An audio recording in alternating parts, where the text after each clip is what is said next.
enlèves ceux d'en haut et tu fais 2 bandes, faire les 2 mêmes bandes de chaque côté. Tu les mets tous les 20 bout à bout. Bonjour les agris.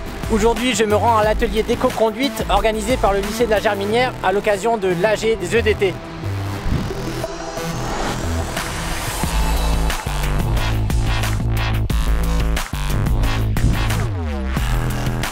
L'éco-conduite, ça va être adapter son régime par rapport à la conduite. Là, ça va être notamment sur du déchargement, chargement de paille.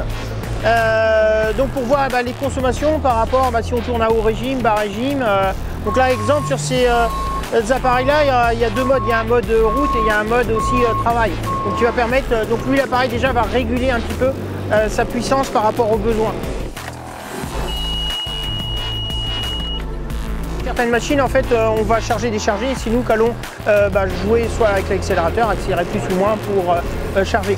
Là, ces machines-là sont équipées donc de gestionnaires justement de puissance. C'est-à-dire qu'en fait, selon la demande qu'on va faire en hydraulique et la demande qu'on va faire en déplacement, il y a un calculateur qui va gérer la puissance demandée au moteur.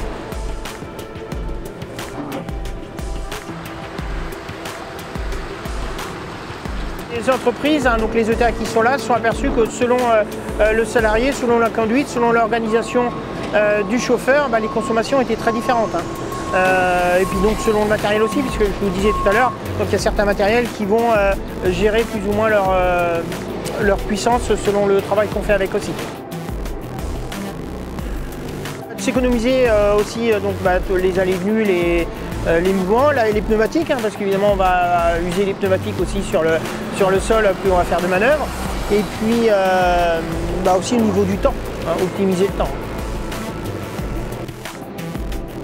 Sur la conduite, sur le comportement de la personne à conduire, sur la vivacité à conduire.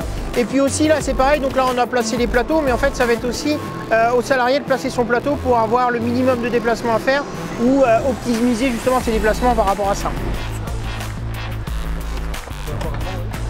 Donc là justement sur les petits bidons qu'on a vus, donc ça va être le réservoir. Donc le fait d'avoir concentré sur une petite surface, on va voir la consommation d'essence, de gasoil, de GNR dans ce cas-là. Ça va permettre de voir justement entre les 2 chauffeurs lequel va consommer le plus sur le déplacement du même nombre de ballots sur un même nombre de temps. Il va falloir qu'il joue le jeu, justement d'avoir soit un petit peu plus brutal dans sa conduite haute, et puis l'autre au contraire justement d'être plus doux et puis d'être efficace quand même, puisqu'il faudra que le chantier soit réalisé dans un minimum de temps quand même.